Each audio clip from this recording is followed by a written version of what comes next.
အားလုံးပဲမင်္ဂလာပါဗျာခုကျွန်တော်တင်ဆက်ပေးခြင်းတဲ့ပွဲလေးကတော့ဒီပတိမြလေးပွဲစဉ်ဖြစ်တဲ့ဘုံမောက်တဲ့နဲ့ Manchester United တဲ့ပွဲစဉ်ပေါ့ဗျာ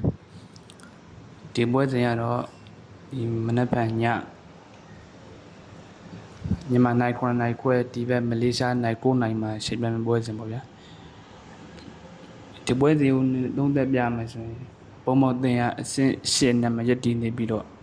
United တဲ့ကတော့အဆင့်14နဲ့မရက်တည်နေဘုံမောက်တဲ့အိမ်ကရမှာတော့ grand မှာလည်းဖြစ်တဲ့အတွက်ဒီပွဲစဉ်က United အတွက်နိုင်ရဖို့တော့တိတ်မလွယ်ကူတဲ့အနေထားပေါ့ဗျာဒါပေမဲ့ဒီပရီးမီးယားလိကတော့အဲ့လိုကြည့်တဲ့ရေးမကြီးလို့ပေါ့ပြောရရင်ဒီ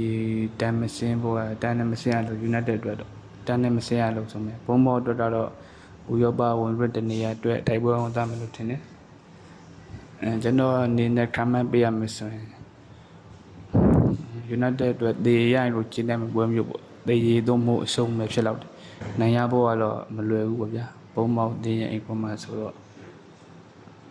ပြီးရင် United ယူပါလိမှာလည်းအာယုံဆိုင်ဖို့လည်းရှိတဲ့အတွက်ကြောင့်မလို့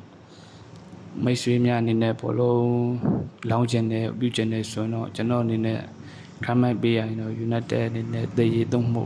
အရှုံးနေထားရရှိမှထင်တယ်နိုင်ရဖို့ကတော့ကျွန်တော်တို့နဲလောက်တယ်ဗျဟုတ်ကျေးဇူးပေးတဲ့ချင်းအားလုံးကျေးဇူးတင်ပါတယ်